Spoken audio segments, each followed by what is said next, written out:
Мне Fioletova. Muhabbatni jalb qilish va turmush qurish niyatida bo'lgan qizlar va ayollar uchun maxsus texnika. Menga baribir. Мне Fioletova. Bu yumor va ishonch hissini birlashtiradi hamda energiyani yengillik bilan o'zgartiradi.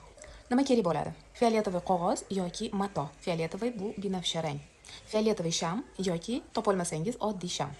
Qalam yoki ruchka, oyna, ya'ni ko'zgu o'zingizni ko'rish uchun hamda bir bo'lak shirinlik o'zingizga mukofot sifatida. Tinch joy toping va o'tiring. Telefoningizni o'chiring.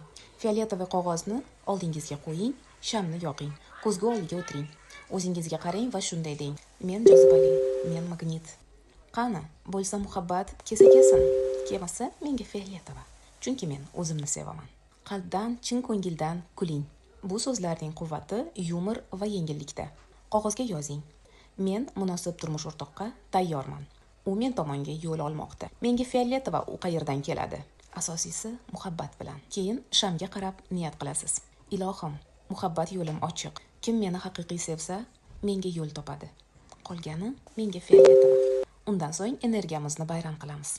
Shirinlikni yeb, o'zingizga gapiring: men sevilishga arziyman. Men tanlanaman va bu men uchun yengil.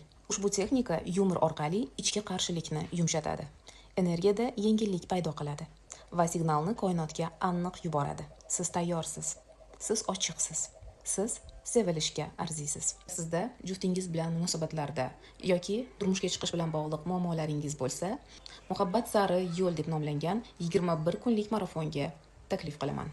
Bu marafonda biz muhabbat energiyasini ochish, o'z qadringizni oshirish va munosib insonni hayotga jalb qilish bo'yicha ishlaymiz. Undan tashqari, ayollik magnetizmini uyg'otish, sevgan inson bilan munosabatlarda garmoniyaga erishish bo'yicha chuqur ruhiy energetik usullardan foydalanamiz.